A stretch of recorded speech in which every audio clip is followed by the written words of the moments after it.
Boa noite, queridas irmãs, queridos irmãos do Centro Espírita André Luiz e todos aqueles que também nos acompanham nesta noite.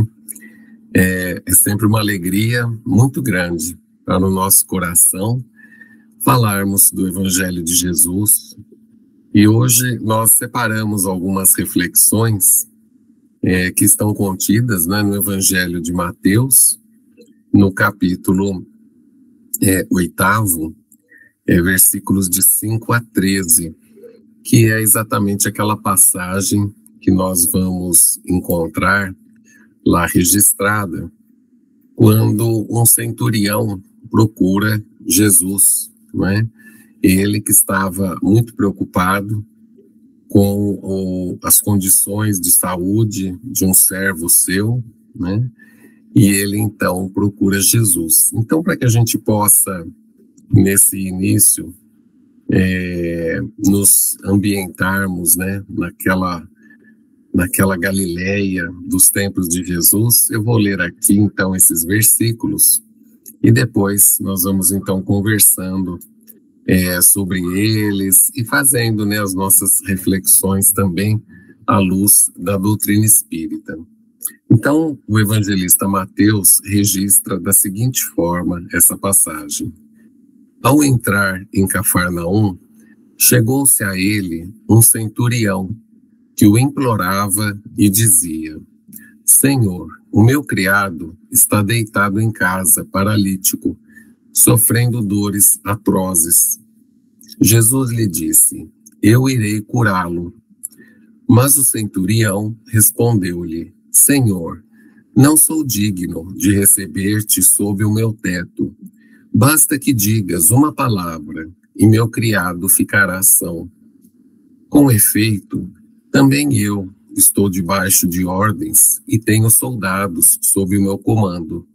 E quando digo a um, vai, ele vai. E a outro, vem, ele vem. E quando digo ao meu servo, faze isto, ele o faz. Ouvindo isso, Jesus ficou admirado e disse aos que o seguiam: Em verdade vos digo que em Israel não achei ninguém com tanta fé. Mas eu vos digo que virão muitos do Oriente e do Ocidente e se assentarão à mesa com Abraão e Isaque e Jacó no reino dos céus, enquanto os filhos do reino serão postos para fora, nas trevas, onde haverá choro e ranger de dentes. Em seguida, disse ao centurião: Vai, como creste, assim te seja feito. Naquela mesma hora, o criado ficou são. Bem, nesta passagem, né, nós vamos aqui agora buscar extrair dela a essência, né? Como nós costumamos dizer na doutrina espírita, vamos tirar o espírito da letra, né? O espírito que vivifica. E nós vamos ver aqui, nesse texto, várias oportunidades, né? Para que a gente possa construir o nosso entendimento sobre essa passagem. Primeiro, nós vamos ver aqui Jesus dizendo, Mateus, né, registrando, que Jesus então estava adentrando a Cafarnaum, né?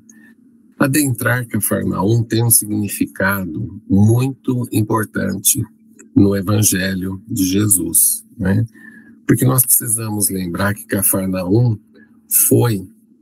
é uma cidade, né, da região da Galileia, e é exatamente ali que Jesus elege, né, para passar a maior parte do tempo dele, quando então passa a exercer o seu ministério.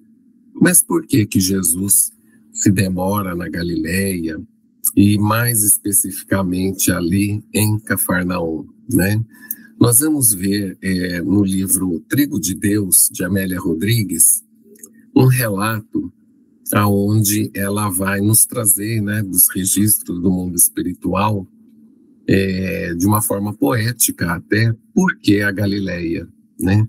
E ela começa dizendo assim: na Galileia bucólica, porém, beijada pelas espumas incessantes das vagas do mar, entre tamarindeiros e latadas floridas, os pescadores, os vinhateiros, os agricultores tinham os ouvidos abertos para a mensagem da luz.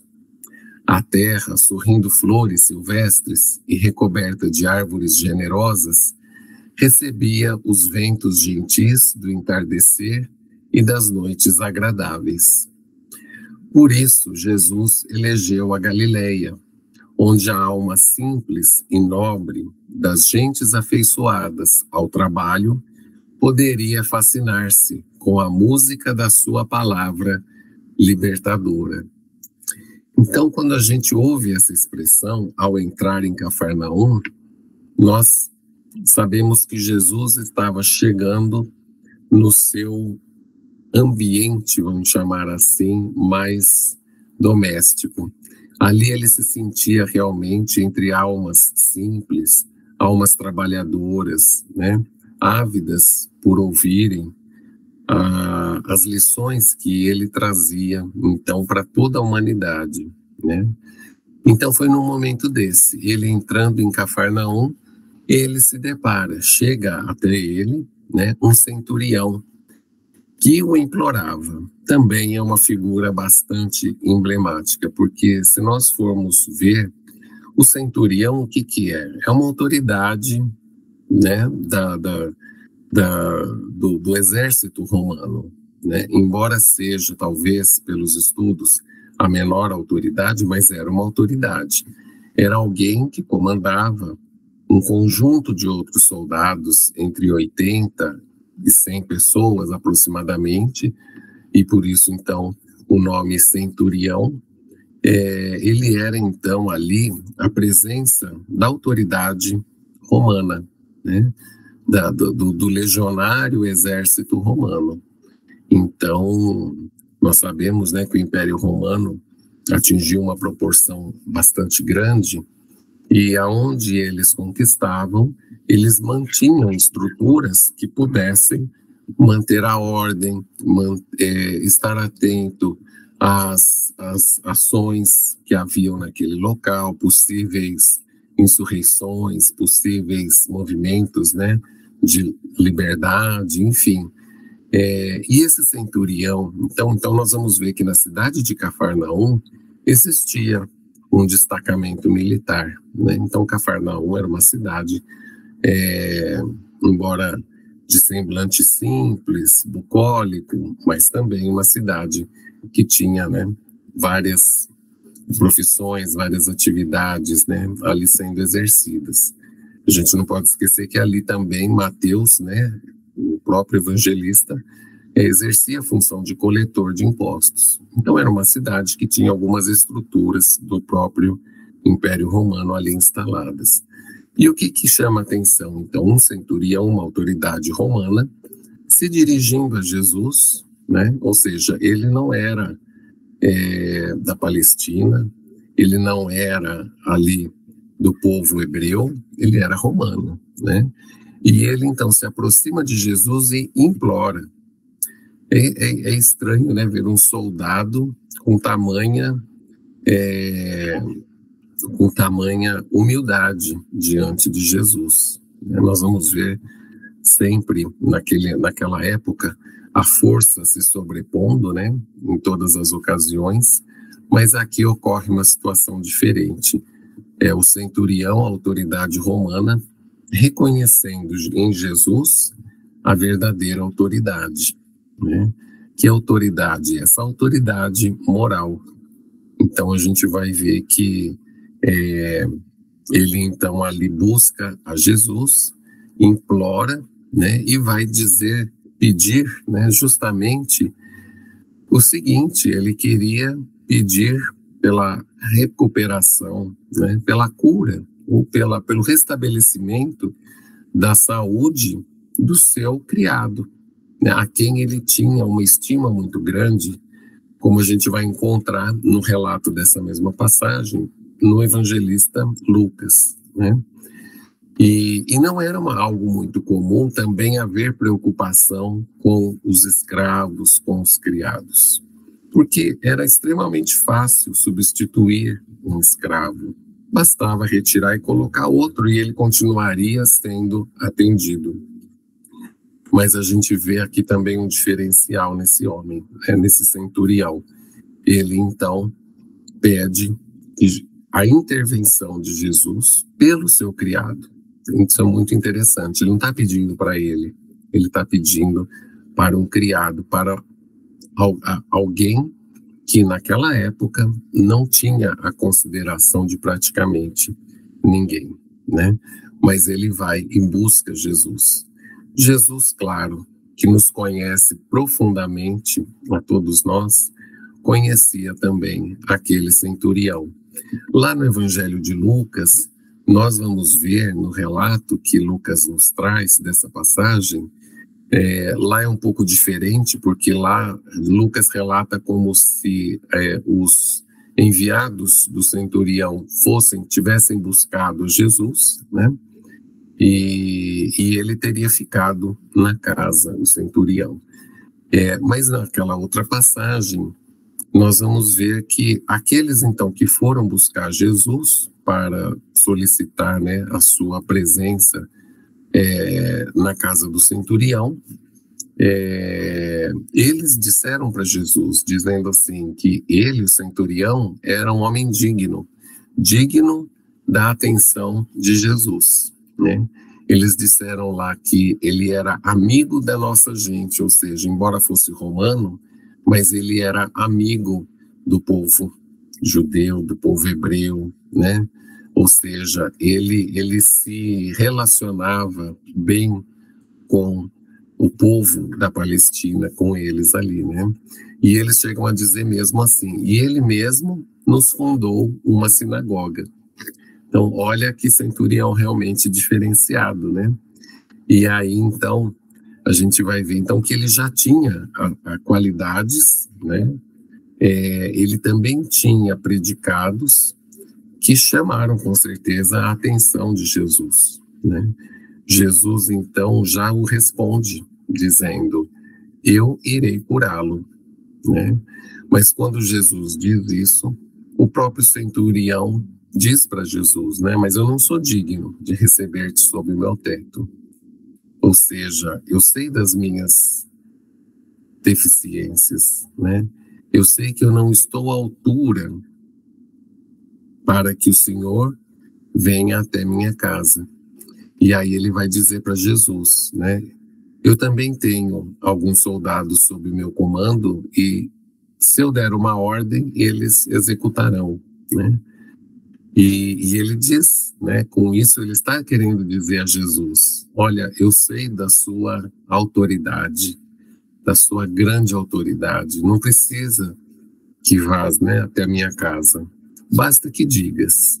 E os teus mensageiros, né, os teus emissários, farão o restante, cumprirão as ordens, né? E aí Jesus então diz para ele o quê? Né? Para ele não, ele diz para todos que ali estavam, né, seguindo a Jesus: em verdade vos digo que em Israel não achei ninguém com tanta fé. É uma frase bastante forte, porque Jesus aqui está dando uma lição muito importante para aquele povo de Israel, né? Aquele povo que historicamente estava sendo aguardando a vinda do Messias, aquele povo que muitos profetas, né, haviam anunciado, né, que o filho, né, o eleito, o Messias, viria até a eles, né, e os libertaria do jugo, né, porque o povo de Israel permaneceu sob jugo de vários outros povos, né. Nesse momento eles eram subjugados pelo Império Romano. E então quando ele diz que em Israel não achei ninguém com tanta fé, ele está dizendo: olha, um romano alguém de fora, aquele que vocês costumam chamar de gentios ou de pagãos, né? Nunca vi ninguém com tanta fé, nem em Israel, né? É muito interessante essa fala dele, porque ele está assim dizendo para todos: olha, esse aqui, né? Não acompanhou os profetas, não sabe de toda a tradição, mas ele está entendendo a mensagem e demonstrando a sua imensa fé. E daqui a pouco a gente vai falar um pouquinho sobre a fé, né? O que é a fé, né? Porque muitas vezes nós somos levados a achar que fé significa acreditar, né? Mas fé vai muito além de acreditar. Porque eu posso acreditar numa coisa hoje e amanhã não acreditar mais. Ainda mais hoje, né, que nós estamos diante de tantas informações que muitas vezes nos chegam e parecem verdadeiras, mas que depois vamos verificar não eram verdadeiras. Então, ora nós acreditamos, ora nós desacreditamos, porque estamos sempre envolvidos, né, em diversas situações. Então, a fé não é uma questão de crença. A fé é uma questão de certeza, né? Eu não creio que Deus existe, eu tenho certeza que Deus existe. Eu não creio que na vida futura, eu tenho certeza da vida futura.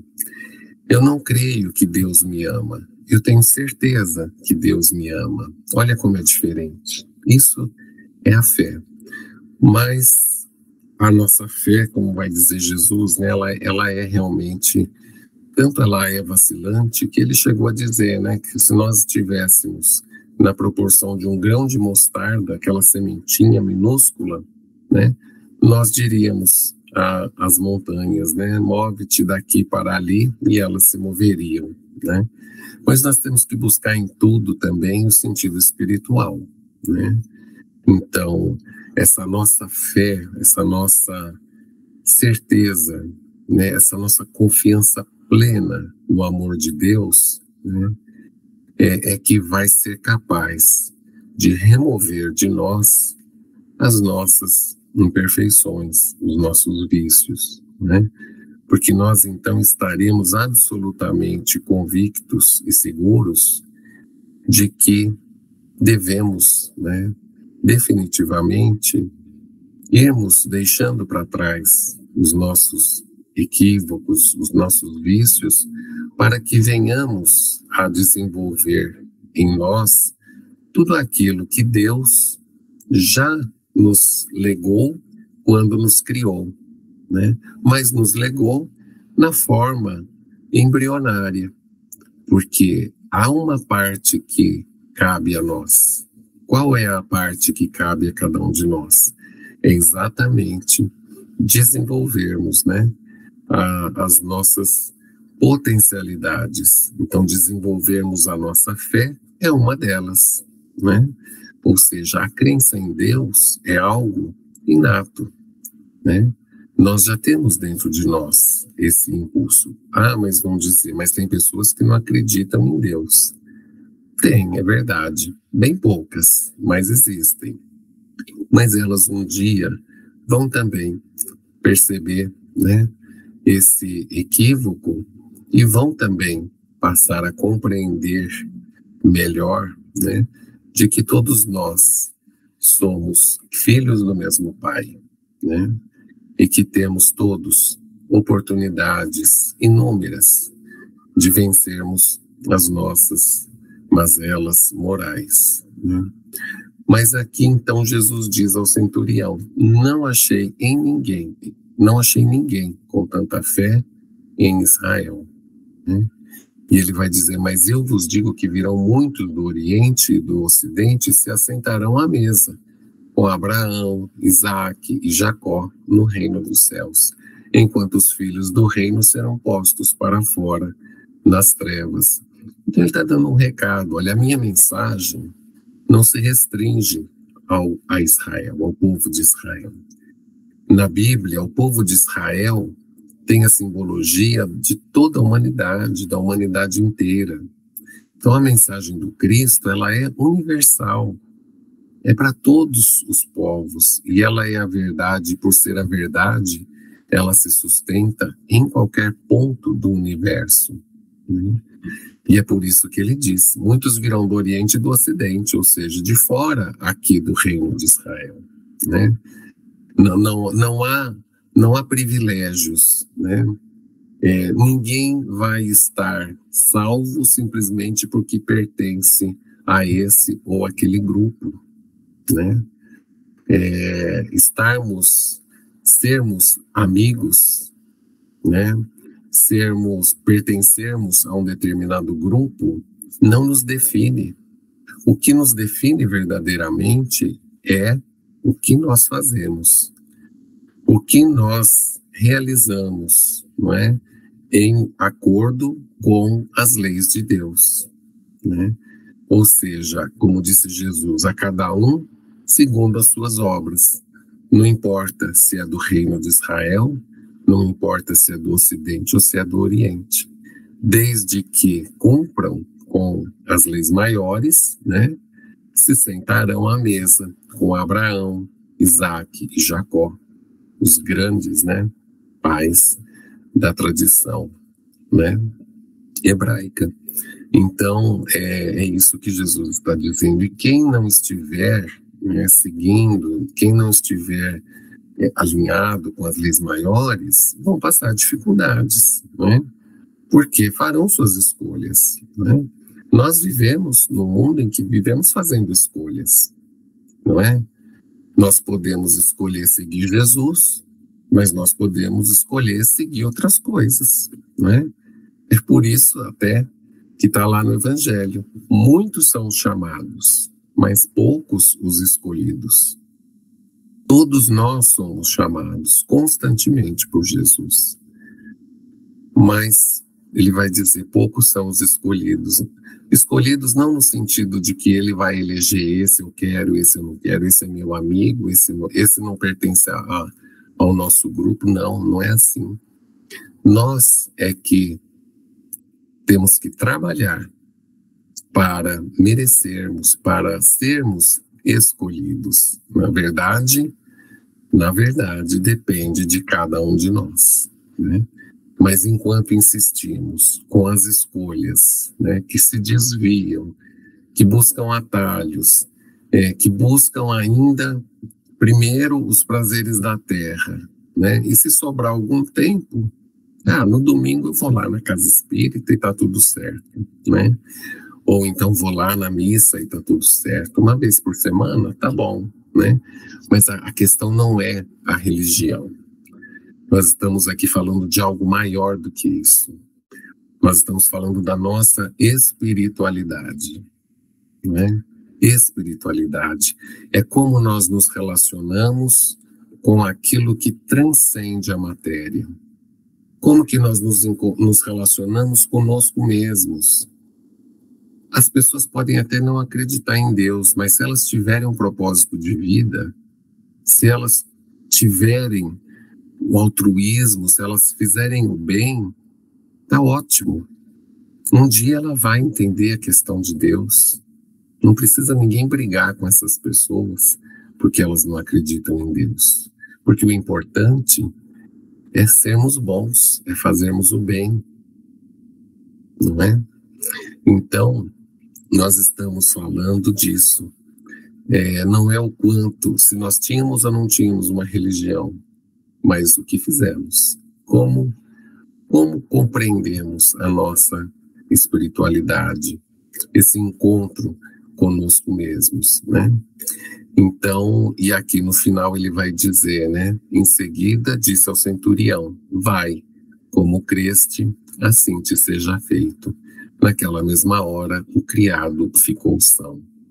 Então, claro, Jesus conhecia a intimidade do centurião. Conhecia a intimidade também daquele servo, porque lá em Lucas, o centurião vai dizer, é um criado a quem eu estimo muito. Então, se o centurião era um homem bom, era uma pessoa boa, e estimava muito esse servo, naturalmente, há que se crer que esse servo também era bom, que havia uma grande afinidade entre eles, não é? E Jesus, então, conhecendo esses dois corações, então, aproveita esse momento para nos falar da fé desse centurião, e também para curar aquele servo que já estaria, então, liberado daquela dificuldade e não mais precisaria permanecer, né, naquela situação. Então, essa passagem de Jesus e o centurião, ela nos traz muitas reflexões, né? O centurião buscou Jesus. Como que nós estamos buscando Jesus? Será que nós ainda fazemos como a multidão daquela época? Buscando Jesus por um favor pessoal? Buscamos Jesus, né, por uma cura? Buscamos Jesus por um capricho, né? Ou será que realmente estamos sentindo Jesus dentro de nós, né? E o buscamos com a clareza, com a lucidez desse centurião, né? Certos da sua autoridade, certos de que ele nos conhece profundamente, né? Então cabe a cada um de nós fazermos a nossa parte. Claro que nós temos sim recursos, né? Como o centurião utilizou. Quando o centurião pede a intercessão de Jesus, nós podemos lembrar também das preces intercessórias, não é? Quantos de nós não nos valemos das preces intercessórias por alguém, não é? Nós podemos pedir pela nossa saúde, né? Podemos pedir pela saúde de alguém, não é? Então, as preces intercessórias, não há problema algum, né? Então, a gente vai ver, o Emmanuel tem uma mensagem no livro Pão Nosso, que se chama Intercessão. E ele destaca um versículo que é de Paulo, que lá em Tessalonicenses, essa palavrinha é difícil conseguir falar agora. E Paulo, então, na primeira carta aos Tessalonicenses, no capítulo 5º, no versículo 25, ele diz assim: irmãos, orai por nós, né? Então ele vai falar da prece. Ele vai falar que muitas vezes nós nos acostumamos com um automatismo teatral, né? Às vezes fazemos preces assim meio que mecanicamente, né? Sem sentirmos realmente aquilo no nosso coração, né? Então ele vai dizer que quando a súplica, né, dessa intercessão, ela é realizada com sinceridade, ela se eleva como uma força, né, benéfica e iluminativa, né, e que vai então chegar até o nosso Pai, né? Mas isso não chega lá por conta de um favor, de uma concessão à toa, né? Mas por consequência das leis justas de Deus, né? Então, tudo isso é levado em consideração, porque às vezes nós fazemos preces com toda a nossa, com todo o nosso coração, com todo o sentimento, mas às vezes não acontece exatamente o que nós gostaríamos que acontecesse. É porque não era para acontecer, né? Porque às vezes também a gente pede algumas coisas que nós não estamos maduros, ou a pessoa por quem nós estamos pedindo também não está madura para aquela situação. Deus, que nos conhece a todos, ele sabe o que é melhor para nós. Nós, ainda imperfeitos e até certo ponto infantis, ainda não sabemos o que é melhor para nós. Mas pedimos, né? Assim como a gente faz com a criança, né? O pai, a mãe, quando vê a criança se debulhando em lágrimas, só porque ela está se debulhando em lágrimas, nós vamos atender, às vezes, o pedido absurdo da criança? Não. Nós, como pais responsáveis, vamos evitar. Ninguém entrega na mão de uma criança uma dinamite para brincar, não é? Então, nós, como pais responsáveis, não é porque a criança se debate, né, aos gritos, que ela vai receber aquilo que ela está pedindo. Porque nós precisamos avaliar se aquilo é para o bem dela, se ela está madura para lidar com aquilo. É assim que Deus faz conosco. Nem sempre nós estamos maduros o suficiente, né? Então, muitas vezes nós pedimos, mas não somos atendidos, mas na verdade não é que não somos atendidos, mas não compreendemos, né, as razões de Deus por conta, muitas vezes, né, da nossa rebeldia, né? Mas a prece, sem dúvida nenhuma, ela é um excelente recurso, né? Então nós podemos sim pedir por nós, pedir pelos nossos irmãos. Há até pesquisas hoje, né, nas grandes universidades do mundo que já constataram que pacientes que oram se recuperam mais rápido. Já constataram também em pesquisas científicas, né, que grupos de oração que oram por determinados grupos de pacientes, esses pacientes também dão melhores respostas à medicação.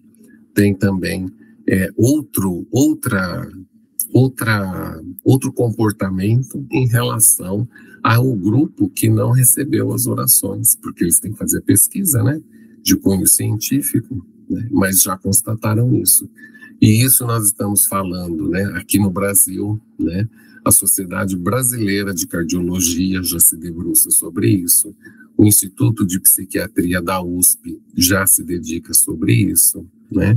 A Faculdade de Medicina da Universidade Federal de Juiz de Fora é um excelente exemplo também nesse campo, né?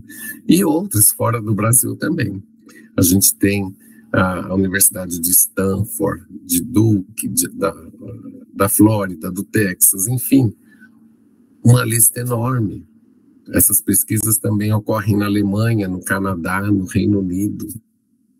Então nós não estamos falando de religião, nós estamos falando como a criatura lida com a sua espiritualidade, né, com o seu propósito de vida, como que ela se liga com aquilo que transcende, né, o nosso conhecimento, que transcende, né, que envolve, né, os nossos relacionamentos com a família, com a sociedade, com o meio ambiente, enfim, né, estudos aí que estão cada vez mais maduros, cada vez mais comprovando a influência benéfica das preces intercessórias, né?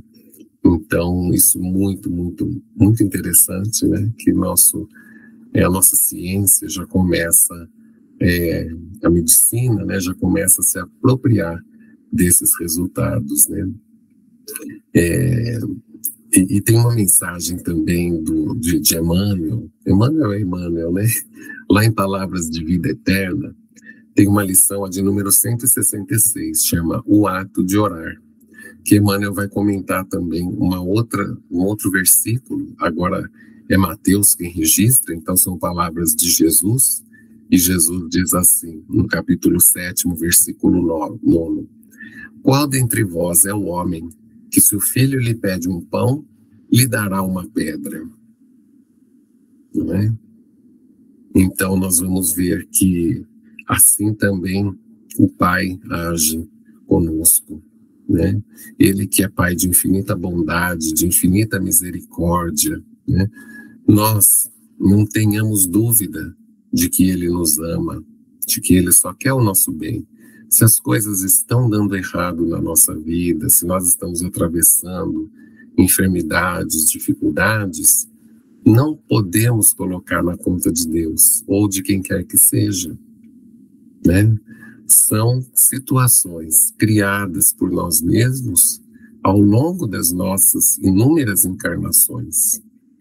E é uma bênção que Deus nos proporciona essa oportunidade de estarmos aqui passando por essas provas, passando por essas expiações em alguns casos, para que possamos restabelecer a nossa saúde espiritual, porque o nosso corpo é uma veste. Neles se reflete a nossa condição espiritual.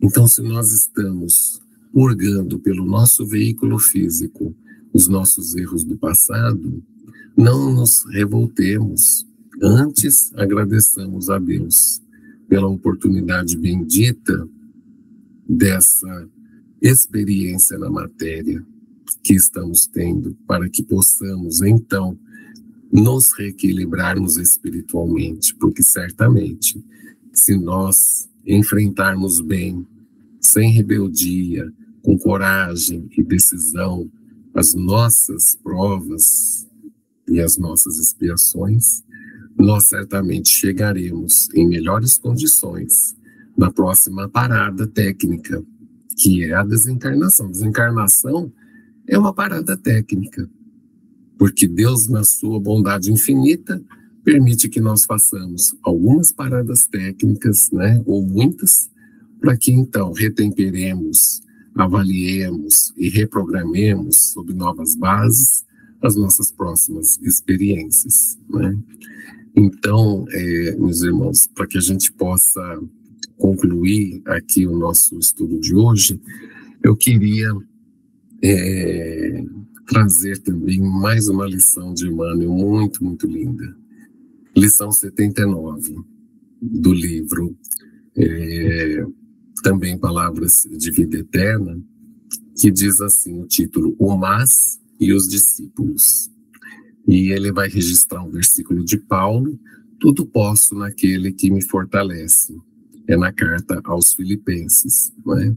Então, ele vai nos dizer nessa mensagem que essa palavrinha, o mas, ela nos define. Olha que interessante essa frase de Emmanuel. Porque se o grupo que nós pertencemos, né, se a posição que nós ocupamos aqui na Terra não nos define, né, porque são transitórias, ele vai dizer que essas 3 letrinhas, o mas, nos define. Por que ele diz isso? Porque ele vai comparar o discípulo aplicado e o aprendiz preguiçoso. O discípulo aplicado, ele diz assim, de mim mesmo nada possuo de bom, mas Jesus me suprirá os recursos segundo as minhas necessidades. O aprendiz preguiçoso diz assim, não descreio da bondade de Jesus, mas não tenho forças para o trabalho cristão. Perceberam a diferença?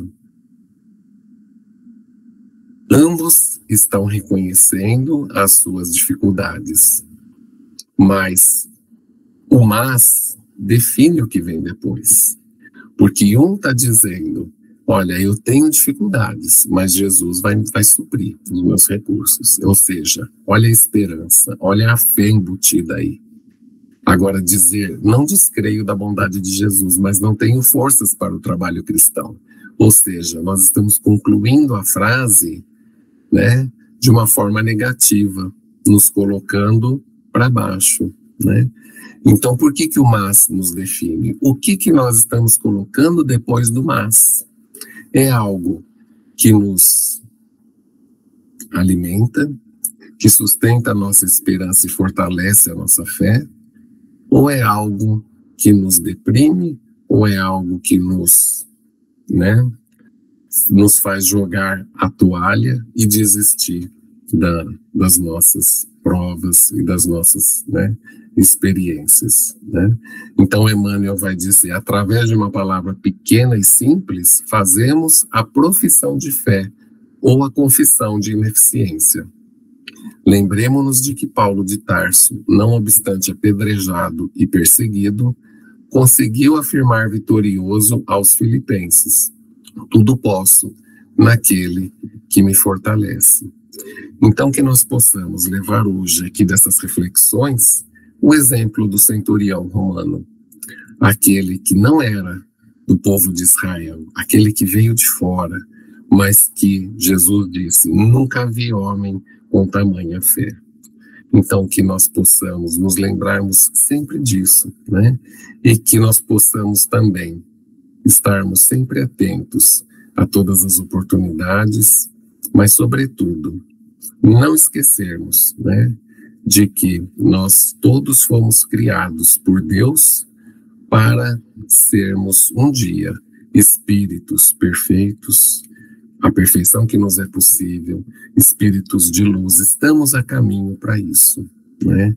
Ele que disse, né, a todos nós, vós sois deuses, vós sois o sal da terra, vós sois a luz do mundo, né? Então que nós possamos desenvolver todas essas potencialidades certos, né? Absolutamente confiantes na bondade divina, e que possamos todos nós, então, estarmos assim, recebendo Jesus em nossos corações, né? Com a mesma serenidade, com a mesma convicção que o centurião romano nessa passagem registrada por Mateus. Então, que Jesus nos abençoe a todos, tenhamos todos uma ótima noite de muita paz, um bom descanso ao corpo físico, e que o nosso espírito possa continuar trabalhando, produzindo e evoluindo, aproveitando todos os momentos, né, que tenhamos disponíveis. Muita paz a todos e que Jesus nos abençoe mais uma vez a todos. Que assim seja.